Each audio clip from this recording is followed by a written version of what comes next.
Welcome to episode 69 of the Food Grads Podcast, the podcast where we explore careers in the food, beverage, and agricultural industries. I'm your host, Veronica Hislop, a Ph.D. candidate in molecular science and career partner with Food Grads. This week on the podcast, I interviewed Sripad Josei, Ph.D., operations manager at Ardra Inc. Ardra Inc. is harnessing the power of engineering biology to solve pressing problems in the sustainable supply of natural ingredients. They use designer biochemical pathways to produce high-value ingredients for cosmetics, beverages, and pharmaceutical industries using renewable sugars. On this episode, Sripad shared with me what he does at Ardra Inc. and how they use fermentation to create tailored molecules. Sripad shared with me his PhD journey, coming from India to Canada, and completing his PhD at McGill University for plant sciences, and finding a job after his internship after his PhD. We spent a lot of time focusing on what it's like doing a PhD. And just because you're working at a school, it doesn't mean that it is school. And knowing that fact can help you translate that knowledge to the working world. Sripad explained to me how you take those skills, market yourself, and show that your PhD is an asset. As well, that finding a job is sometimes just found by going back to the basics, networking, and cold emailing. So if you are a student who is graduating soon with a postgraduate degree, such as a master's or PhD, then you need to listen to this episode. Sripad explained so eloquently about how a PhD is more than school. So that's it for this introduction. Let's get on with the show.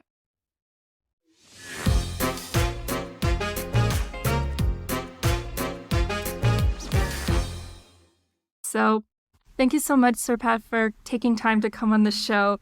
I had been looking for people who are in your field of work, and I was so happy when we were able to finally connect, and I learned more about kind of the experience that you've gone through doing a PhD and such, and moving into the industry role. And I think a lot of students would appreciate to hear some of your insight, because I know from stories I've heard that it could be a struggle to switch from that academia to the industry. So thanks for coming on the show. Thank you, Veronica. It's nice to have you. Well, to get us started, I always like to go in and find out about what you're doing currently right now. I'll let you take it away. Why don't you introduce yourself and let us know what you do? Great. Hi, my name is Sripad Josei. Currently, I'm working as operations manager in a small startup. Our name is Ardra Inc. And we specialize in making food and cosmetic ingredients, very specialized ingredients, using fermentation technology and using engineering microbes. So that's like our platform technology that we use in different kinds of food and cosmetic ingredients. That's what my current company does. And my role is operations manager at the company. So I look at all the overall operations, help you with the daily tasks and managing most of the administrative, HR, a little bit of finance, and a bit of most of operations that the company runs. Yes, that's my current role. Wow, it sounds like you're in a lot of different roles.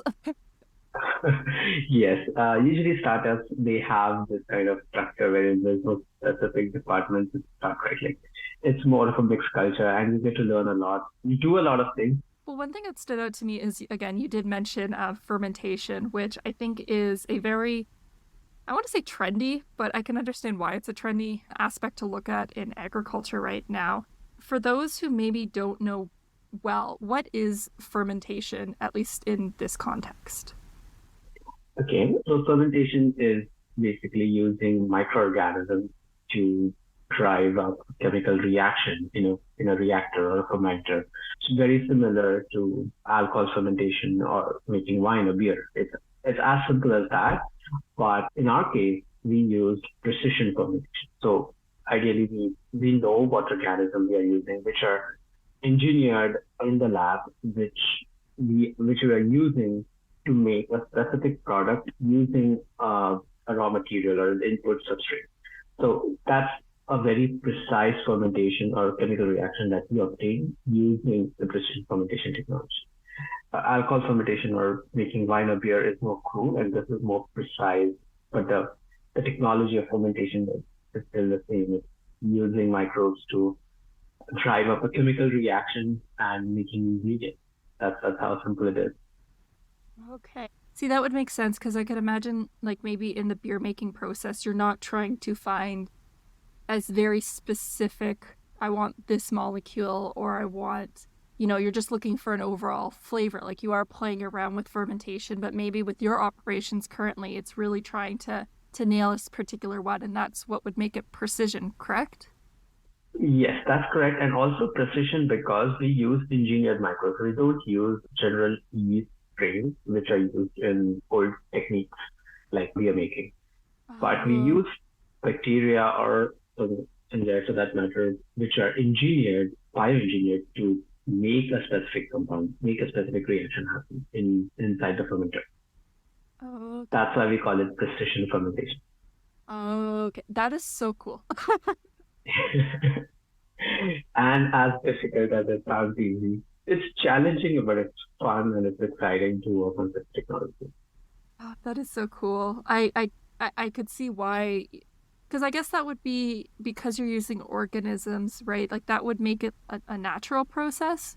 Would would It is it? a natural process, exactly, yes, because we are not using any chemical synthesis. We are using microorganisms to do it just like in nature. That is really cool. And I guess, I mean, that plays to a lot of strengths about the current trends for, consumers Yes, are wanting to move around away from synthetic processing. They want exactly. natural. Oh, okay. And it's also sustainable because a lot of times, a lot of these processes can also use some substrates or raw materials which come out of as byproducts in several industries. Uh, Also, it's more energy efficient if considered or compared to other chemical synthesis, which a lot of times use petroleum products and petroleum byproducts. So Real. yes, it's sustainable along with fast as well, and you don't have to really depend on a lot of supply chain issues that we have seen happen lately. So yes, there's lots of advantages with such an advanced technology. That makes sense because I guess in terms of sourcing and like you mentioned petroleum, petroleum gathering it is not inherently a very sustainable type of method, Exactly. but having something that's natural and such, like it gives the opportunity. Correct me if I'm wrong, that you can really bring it to anywhere that you would want, given that you have the right like building conditions. Yes, you need a lot of sophisticated equipment or processing facilities, but yes, that's all you need, and the rest of it is all you can easily obtain. And you don't have like these are very regular compounds which we use. A lot of times, substrates are sugars, so and which is available everywhere in large quantities. So it's not really some niche product that you will have to struggle to obtain.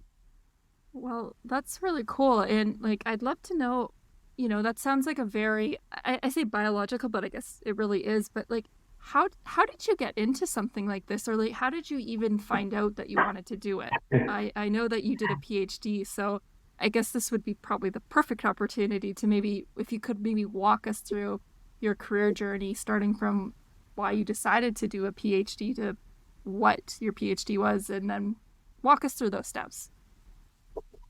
Sure, my initial school education and college education was not in Canada. I'm an immigrant. I'm originally from India. I completed my master's there and I was applying for a lot of PhD options in Canada and I got into McGill and my topic of interest was plant biotechnology.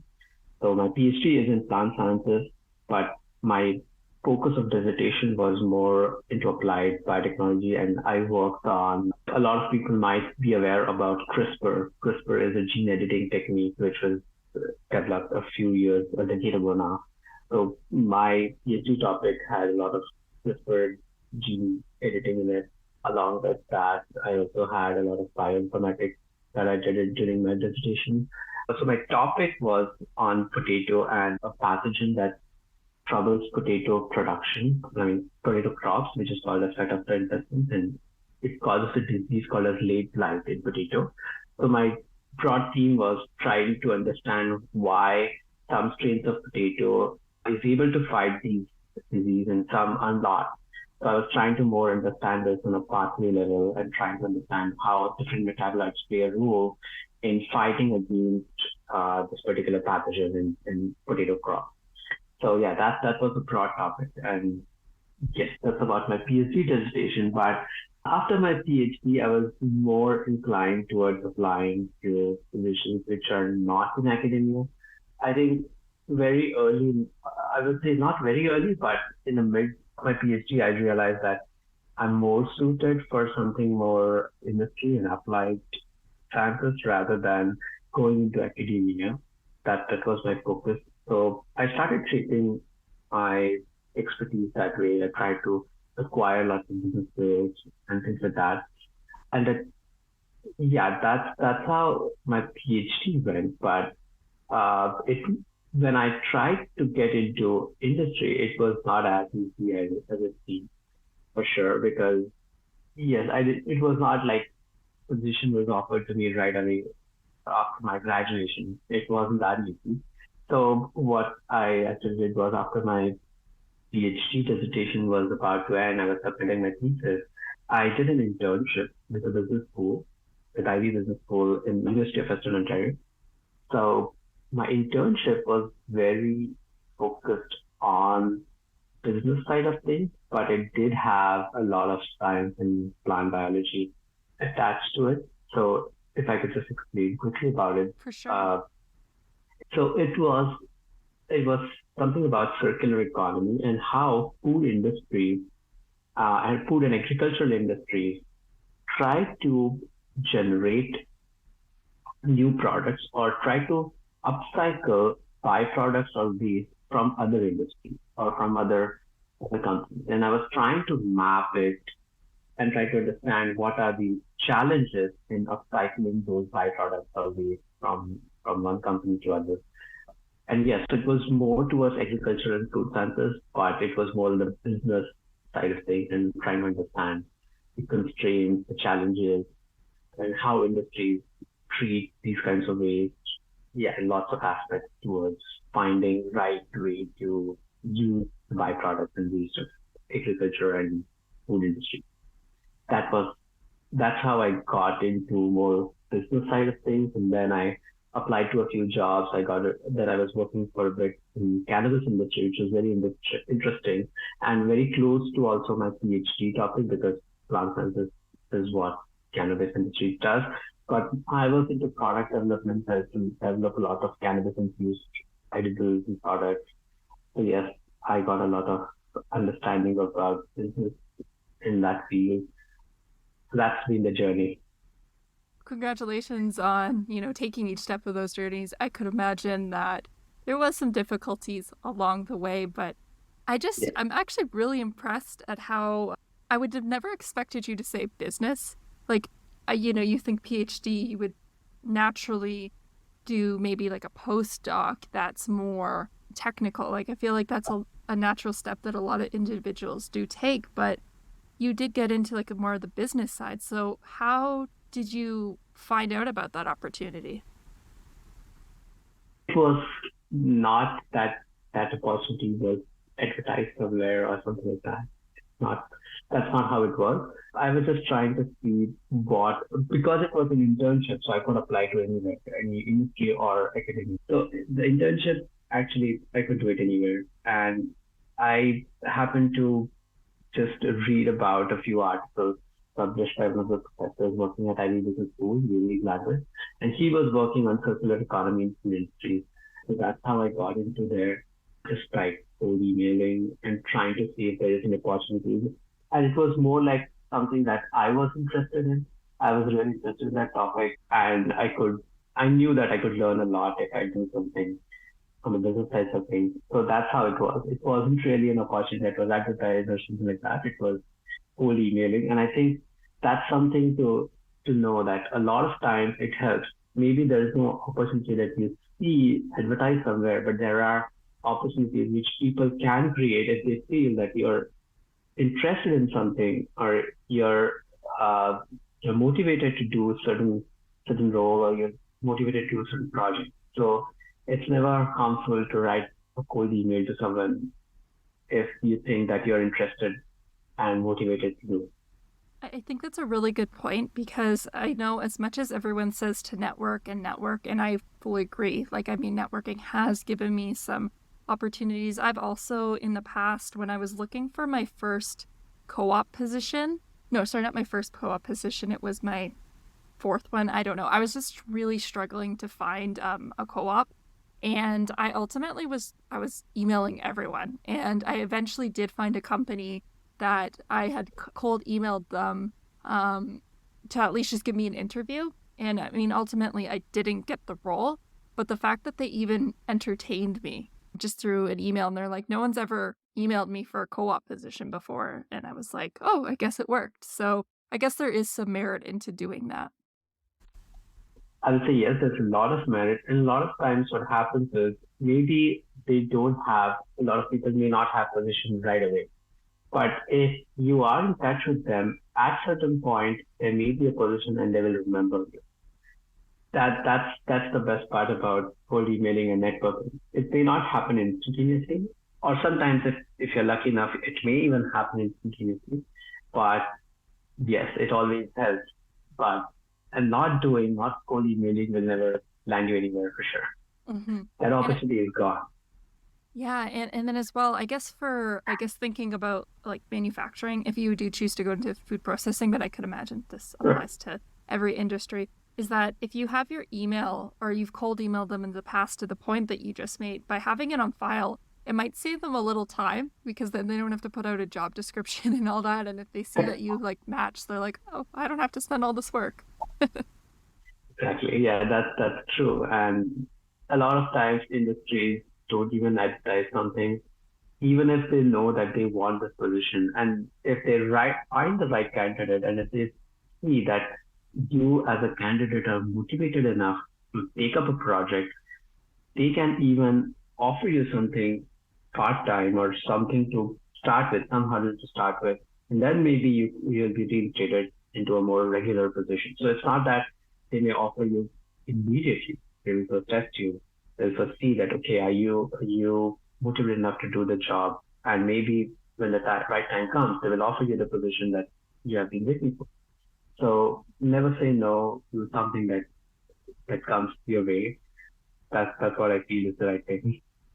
I think that's really good advice, especially for those who've maybe, chosen the academia route and maybe, did their undergraduate, went straight to master's, went straight to PhD.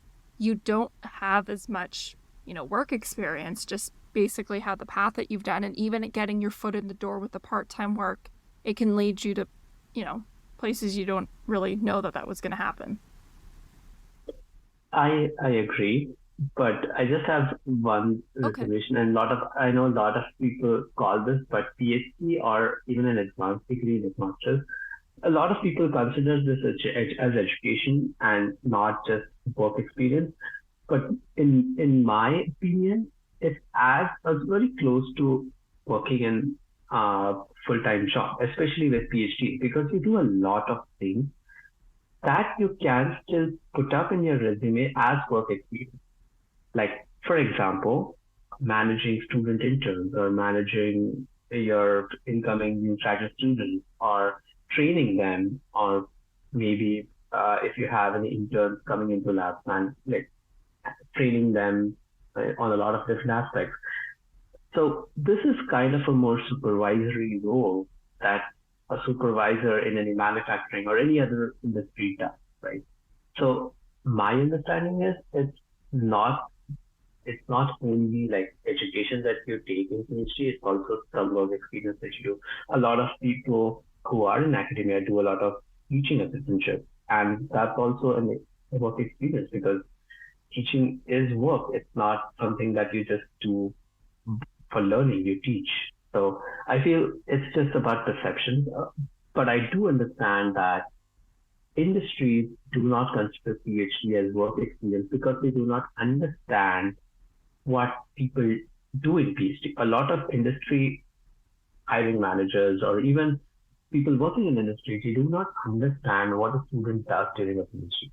So the onus is on the student to make them actually understand what you have done in a PhD or during your time in PhD or master's. So it's about tuning your language so that it's understandable for them. for industry people. And it's about convincing them that, okay, you have done these tasks, and just packaging it in a different way would, I think, make more sense to even the reader, or to the hiring managers who read the resume with you, or your cover letter as well. So it's about convincing them and writing it in the right manner. That's something that I feel is very important for people in academia, for students right now who are in academia. Uh, there's so many places I want to take this, but I don't know. My mind is blown right now because, I feel so silly that I've never even realized it. Like, I have always thought about that. I do feel my PhD is a lot. It's more like work than school because I don't take courses anymore. I don't, I go in, I set up experiments, I run them. But the training aspect, like, I've never thought about it that way because, for many individuals too, you're training a lot constantly because there's a lot of rotations of, undergraduate students who may come into your lab. And the more that you stay in a lab, the more senior you become, and you start to be the one who acquires the skills, and you tend to be the one who starts training individuals. And, a lot of this equipment is not cheap. It's very expensive, so that you're trusted on it. But yeah, that's such an applicable skill in the workplace, being able to train someone. Companies want to be able to know that they can trust you to train the next oncoming and onboarding. Like, that's a really good skill. Exactly, I agree. It didn't come to my mind as well. Initially, when I was applying, I was more crude and trying to project my PhD achievements. Oh, I've done these projects, I've managed to publish here, and a lot of good achievements for sure. A lot of PhD students struggle during their PhD to achieve this, and they should be proud about it. But when you're talking to someone in industry, they would not understand the value of a publication in itself. Some people may, I'm not saying it's across the board, but a lot of people who are trying to hire you may not really value it as much as you yourselves do. So you have to offer them what they value the most, and they value a lot of training, and they value a lot of supervisory roles, managing people. So yes, and you already have it. You just have to project. That's what I feel is very important. No, I was going to say, I got to steal this. Well, I shouldn't steal it, but I'm like, okay, this is really good. It's going on my resume now. It should. It will. I'm sure it will help. The other thing, Veronica, if I may just diverge a little bit from more like training part of your PhD to something about project management as well, because PhD is not just one project. It's managing different aspects and trying to progress through lots of purges, and trying to manage a lot of people, your collaborators, maybe your supervisor, your advisory committee, and lots of different people, lots of different variables, lots of purges. So project management is again another aspect that a lot of PhD students anyway do. It's a part of a PhD field. And I think if it is projected in such a way that people understand, okay, how you have managed a product, what are the complexities of it, how did you find ways to take up these problems, and how did you solve it? So if you're putting it or packaging it in a project management way, industry people might understand it better rather than just projecting their skills in a scientific manner. So that's again another aspect of it that a lot of us can do, which we anyways do in PhD. It's not that nobody is uh, like away from it. Everybody has some aspects of project management in their PhD that they do. That's a really good point. And as you've been talking, you mentioned that publication, and I think that's another really good point to bring up, just even that, because we think for many, like, PhD is about publishing and such. And I'll admit, I'm even learning the intricacies of publishing, and I could imagine that unless maybe an HR manager is very in tune with that, a lot of people might not understand that, even applying to publications in a sense could be similar to that of maybe things that might happen in a startup culture, maybe what's the word that I'm trying to say? Applying for a grant or even applying for regulatory. When you publish a paper, it's not simply just you give the paper to the editing company, they say, yes, we like this and we're going to publish. It's, you have to submit the paper. It has to go through revisions. They come back to you. They communicate with it. Sometimes they don't agree with your ideas, even though you feel very strongly about them, and you have to defend your ideas, or you have to rework it based off of what the journal says. And these are a lot of, I could imagine, even in skills in the workplace, if you go to a business meeting creating a new product, not everyone's going to agree with what you put out. You're going to have to almost negotiate or really put down your ideas. But other times you might have to take in ideas and change it. And that is similar to what publishing a paper is like ultimately, to get it out there. So never thought about it that way. Yes, I know a lot of times we don't think it at the moment that we are applying, but doing a lot of applications, trying to talk to people who are in the industry and trying to understand their point of view, what they want, would I think help in this case, because it's all about mutual understanding of the language, right? If you're talking something, if you just talk in a language that academics understand, you may be having all the skills, you may be a stellar candidate, but you're not talking the same language that the recruiter is understanding, or the HR person is understanding, or maybe a hiring manager is understanding. So it's all about projecting it in the right sense and in the right words and language. That really helps or increases your chances that your CV will be seen and you'll be taken cognizance of. That's something to note. Well, one thing I wanted to, so this relates to this, but I wanted to cycle back to something that you had mentioned earlier, was that when you did your internship that was business based with the Ivy School, you mentioned that also halfway through your PhD, you realized that it wasn't, you could see yourself wanting to go to that industry side. And now that you are on the industry side and you're on that business side, what have you noticed is different about, like you said, the language right now? So what have you noticed is different between working in academia through your PhD and business? How are those work environments different? That's a very interesting and very important question, I would say, because if I may put it in very plain and simple examples, let's say for a PhD, we have a project and we know we are solving a problem. And there's no, we don't have unlimited resources. Nobody has it, but we always have a lot of resources that we can use. We don't have hard deadlines, even though we have to complete this project and we cannot take forever, but they're not as hard as industry deadlines are, because during your PhD dissertation or your academic projects, it's more like a very lenient wherein you can try different solutions and just project which one works. Or maybe you can find 10 different ways to solve a problem. And you can say, okay, these are the 10 and that's it. You don't have to nail one which is the best. But that's not how industry thinks, or that's not how industry works. First of all, you'll have to have a holistic approach when you're looking at a problem. You'll have to look at cost aspects of it. You have to look at the labor aspects of it. You have to look at the time, and you don't have endless solutions to offer. You will, at the end of the day, one solution to a problem that will be implemented and it will affect your product that will go into the market. People will buy it, and then it's like a real life product. It's not something that you're just making assumptions about or conclusions about, like in an academic paper. So a holistic approach to a problem is very important when it comes to industry or solving problems in industry rather than academia. Academia, we have lots of ways to work around it. We have time. We can try different things, but that's not what industry thinks. Industry, the resources are limited.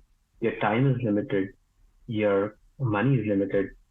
You do not get to try 10 different things and just come to a conclusion. You will have to think strategically and just find one solution to a problem and go about it. That's how industry works. And I think it's very important for academics to change their course of thinking a little bit to accommodate yourself in the industry. That's very important. And I think that can lead to a lot of, you can overcome a lot of hurdles by doing that. What you're saying is so important to know, but it sounds so frustrating to know too. It's so funny that you say it that way because when you're a PhD, it's very, you feel like you have the hardest deadlines you've ever experienced in your life. Like, I know you have your undergraduate, of course, with like your weekly things, but you go to your master's, you go to your PhD, it's like you have a project, and 4 years doesn't seem like a lot of time because it isn't, but comparatively, even to industry, it is a long time. I mean, companies move fast, and there can be companies that have their whole life cycle gone in by like typically PhD is 4 years. So many companies can, if they don't do things correctly, they're gone in 4 years. Like they're not even doing next steps. At least there's a little bit of, if you fall behind maybe a month even in a PhD, you can make it through. Even longer, you have that, but I don't like to hear about that with industry. I know it's a little frustrating truth, but that's the truth. And the other thing to note is it's not as bad it is. It's not that everybody in the industry is just behind you to solve problems. No, it's a teamwork. That's another aspect, the good aspect of it, rather. Because a lot of times, PhD, you're all by yourself.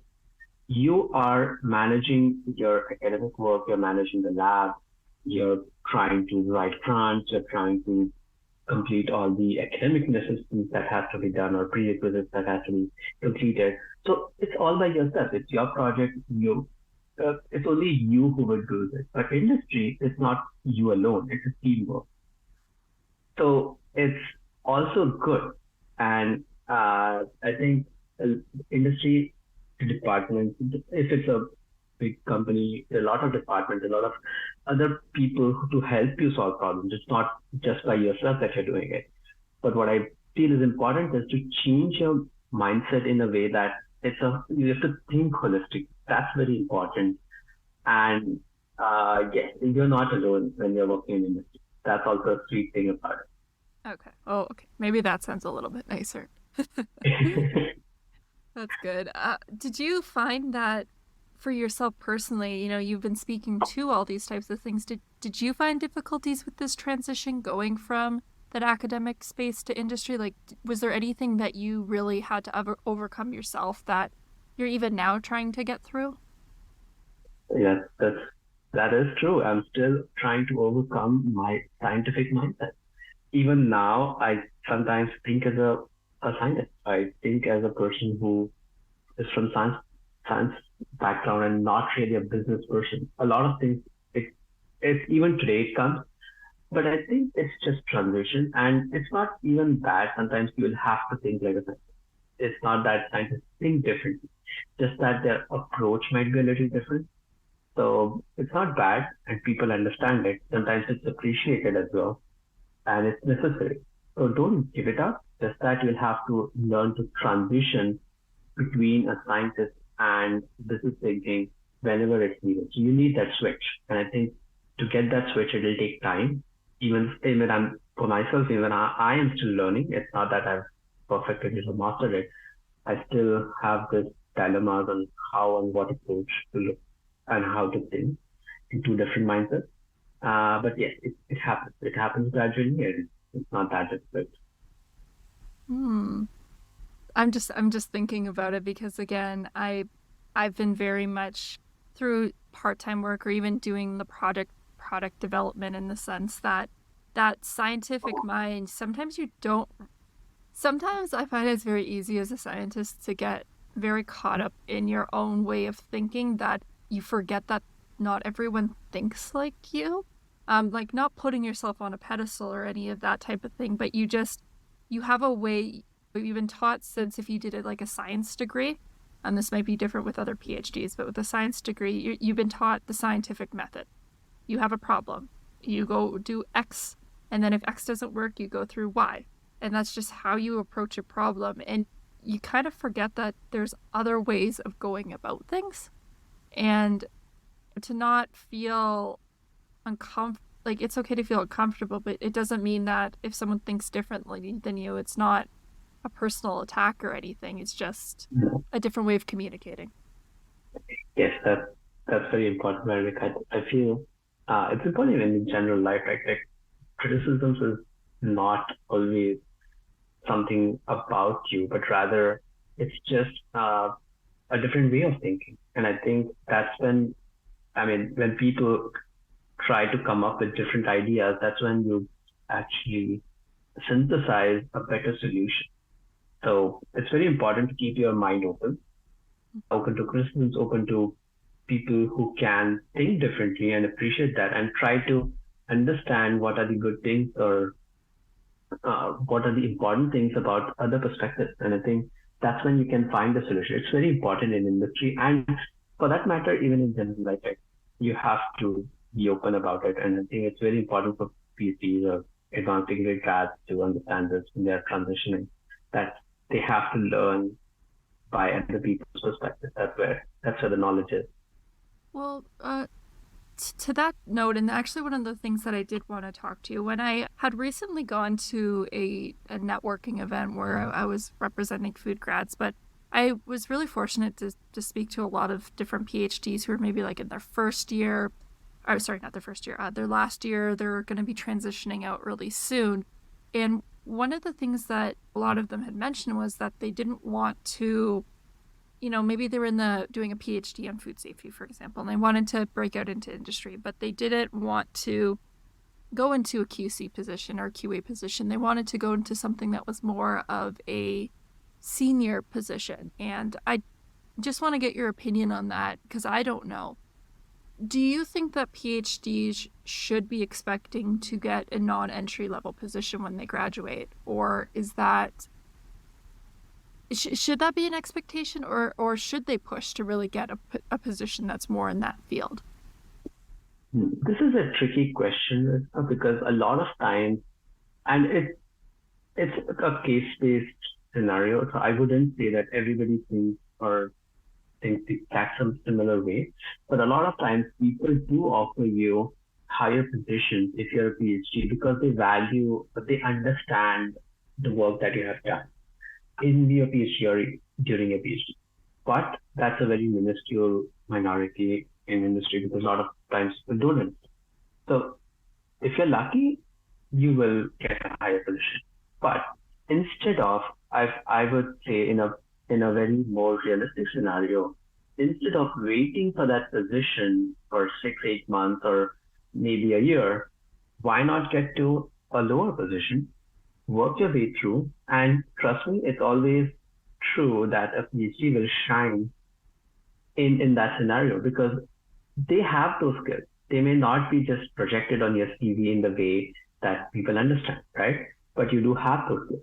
You just have to go work even at a lower position or entry level position and prove your part.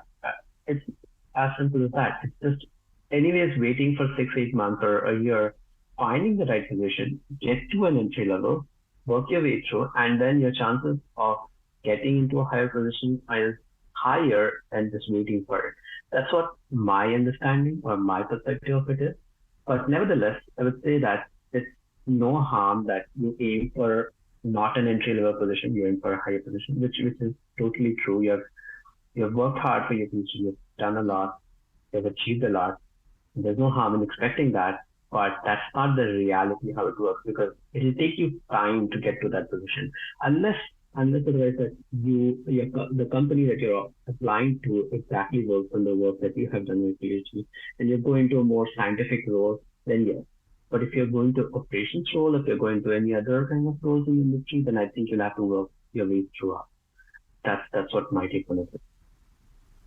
Well, thank you for sharing that. I think it's good to hear different perspectives. I'd love to actually ask another individual the same thing just to hear what they're saying because I do like how you said it was a case-by-case basis because I've, again, when I was doing this event and I'm representing food grads and I'm by no means an industry expert or any of that time. And I was just like, I don't really know what to say to you because I don't know the answer, which being honest, but hearing, I guess case by case basis is a good way to look at it because different organizations, I guess, look at different things. And I mean, everyone is different what they did for their PhD, depending on their coursework or their past experience. And yeah, I don't know. I don't know where I'm going with that, but I guess it's something to No, think about.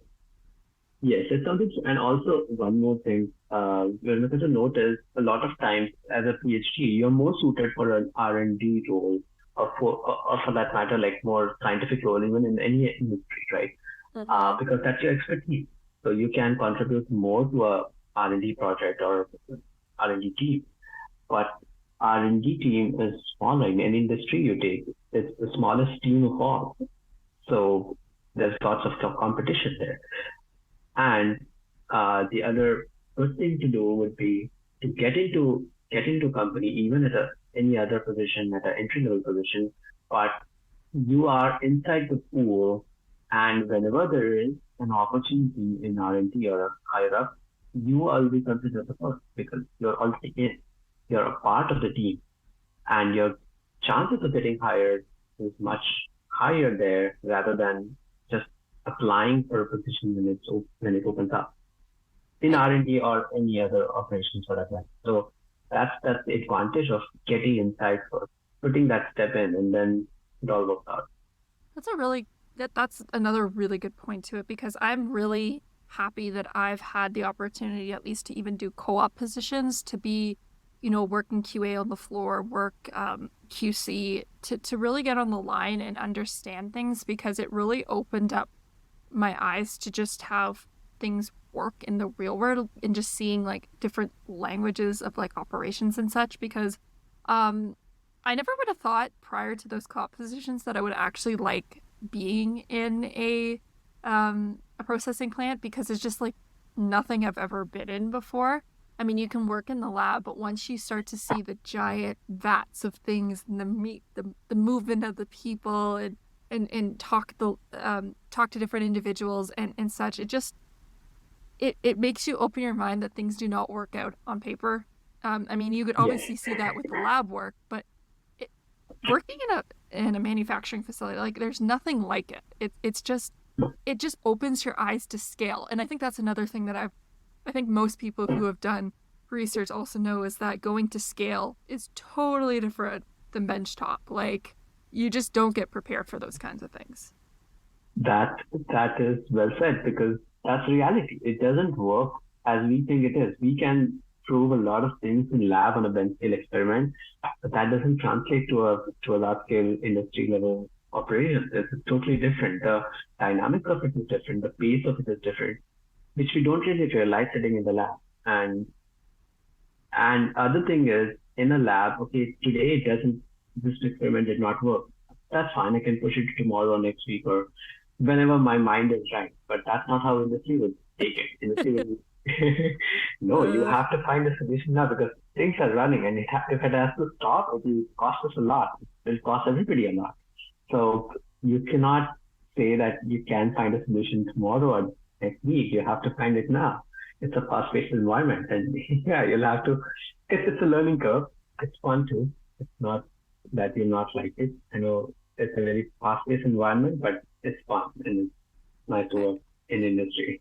I am definitely not laughing at you. I'm just laughing at thinking about like your thought. Exactly No, what I you said agree. was something that I thought this week because I had something didn't work out, so I said okay, I'm gonna take a step back, think about it, and I'm gonna retry it tomorrow. And I'm just like, oh, I should really appreciate this time right now because it's probably not gonna happen in the future. Yeah. But well, like actually, if you mind me asking, I'm laughing at it, but you're clearly experiencing that type of thing right now. Like how do you manage that more fast-paced environment and like maybe thinking more quicker, so to say? Like how do you manage that currently? My current role is not that fast-paced because we are a startup, and startup is a more relaxed role, but it's still fast-paced than academia for Mm-hmm. sure. It's not as slow as academia. Yeah. But my previous roles in manufacturing and R&D, they were very fast-paced. And that time, initially, I had a bit of an issue adjusting. I won't say that it was an easy task to just transition like quickly. I had to think it through. I had to make myself aware that, look, this is not something that I can postpone.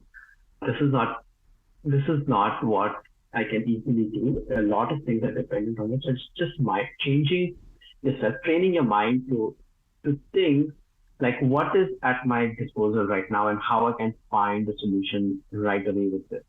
That's something that you'll have to train your mind to do, and it works.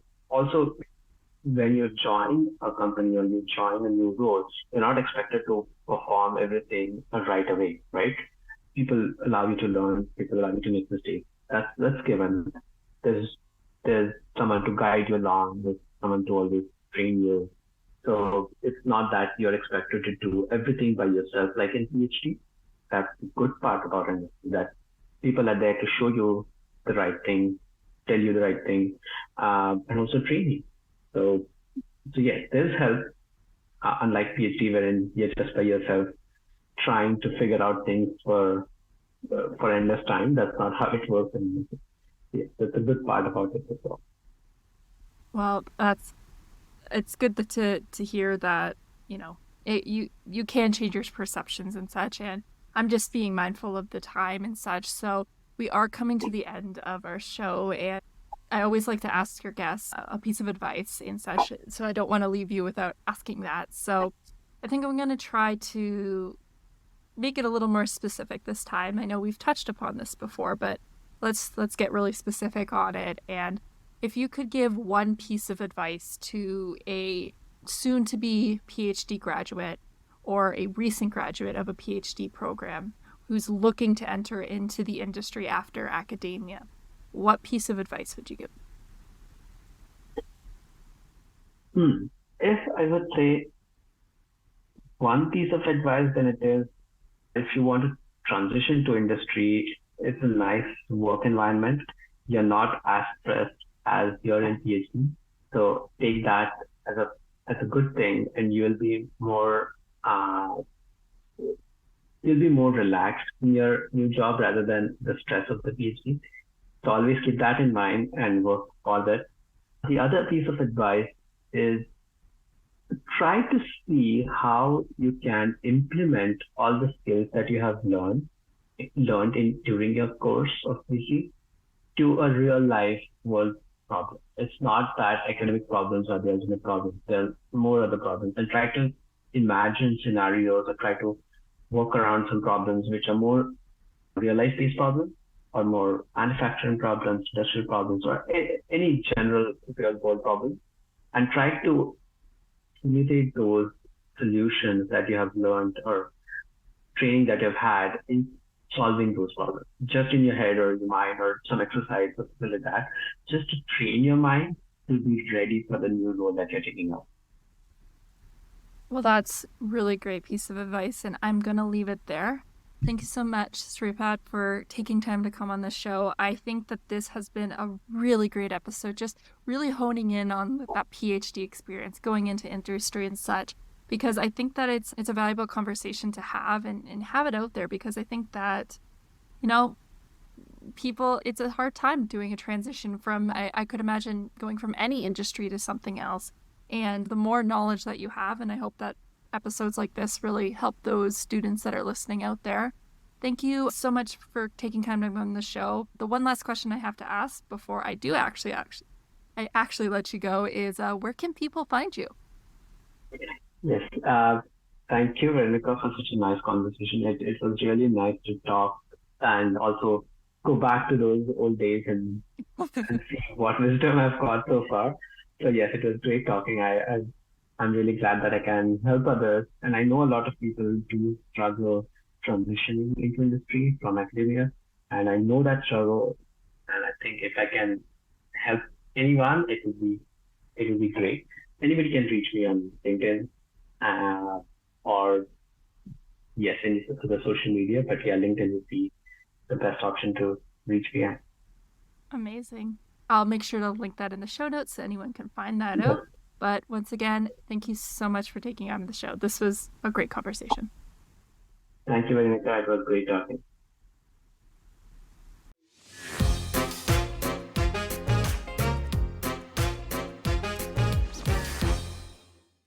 That was episode 69 of the Food Grads podcast. All the notes to this podcast can be found by clicking on the Student and Grads tab on the Food Grads website. There you can find any notes to past or future episodes. Is there someone you would like us to interview on the show? Perhaps yourself. Or maybe there's a specific career path that you would like us to explore. Then let us know. You can email me at veronica.hislop, Hislop, and that's Veronica with the C, at foodgrads.com. Or you can reach out on any of our social media channels. So please ask your questions. We want to hear from you. A few months ago, I attended the Spill the Beans event put on by the University of Guelph's Food Science Club, where they essentially connected students within the programs across the University of Guelph and had professionals come from outside. So Nicole and I actually attended the event representing food grads and how we're supporting students and graduates. And I was actually quite surprised at the number of PhDs that came up to us and asked us questions. As you may know, although I do work with food grads, I am also a PhD myself. So I haven't quite made that transition over to a full-time job. I mean, I have worked in the food industry after I graduated, but not the side after my graduate degree. Again, I was really surprised by how many people came to the booth trying to find advice after they graduate. I know Food Grads has a lot of resources to support them, but something felt missing.